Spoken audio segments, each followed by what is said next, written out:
ซ้ำกำซัดครับเมื่อวานลิเวอร์ไม่สูงอาร์เซนอลไม่ข้ามครับรอบดึกไปเจอบาร์เซโลนาอีกโอ้โหหัวจะปวดเละตุ้มเป๊กก็ต้องกราบขอโทษขออภัยพี่น้องในช่องแล้วก็พี่น้องในชมรมกันด้วยแล้วกันครับผิดพลาดก็แก้ไข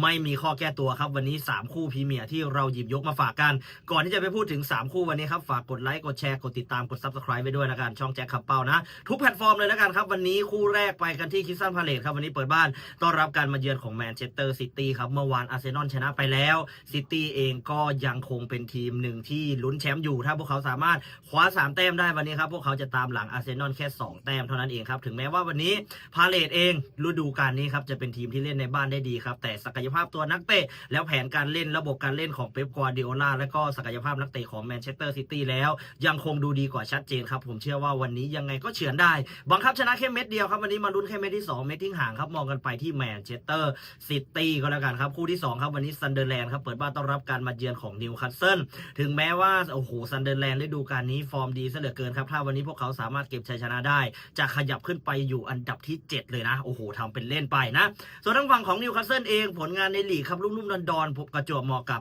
ผลงานใน UCL เองพวกเขามีโปรแกรมเตะทีแล้วนักเตะเขาสควอตเดฟมันไม่พอนั่นเองครับอย่างนี้ก็เปิดมาดูดีกว่าที่ครึ่งช่วงตัวครับยังไงก็ตามวันนี้ยังคงมองว่าซันเดอร์แลนด์ไม่แพ้เป็นอย่างน้อยครับวันนี้มองกันไปที่เจ้าบ้านอย่างซันเดอร์แลนด์ครับคู่สุดท้ายนอตติงแฮมฟอเรสต์เจ้าป่าครับวันนี้เปิดบ้านต้อนรับการมาเยือนของท็อตแนมฮอตสเปอร์ครับโอ้โหเพิ่งฟอร์มดีมาเลยใน UCL เกมที่แล้วครับ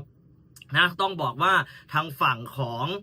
ท็อตแนมฮอตสเปอร์เองศักยภาพตัวนักเตะขุมกำลังฤดูกาลนี้รู้สึกว่าจะพร้อมกว่าปีที่แล้วครับวันนี้เฮนดิแคปเปิดมาเหมือนไหนเหมือนกันครับก็ยังคงมองว่าวันนี้ท็อตแนมฮอตสเปอร์บุกมาอย่างน้อยมีแต้มกลับบ้านแน่นอนครับลุ้นได้ถึง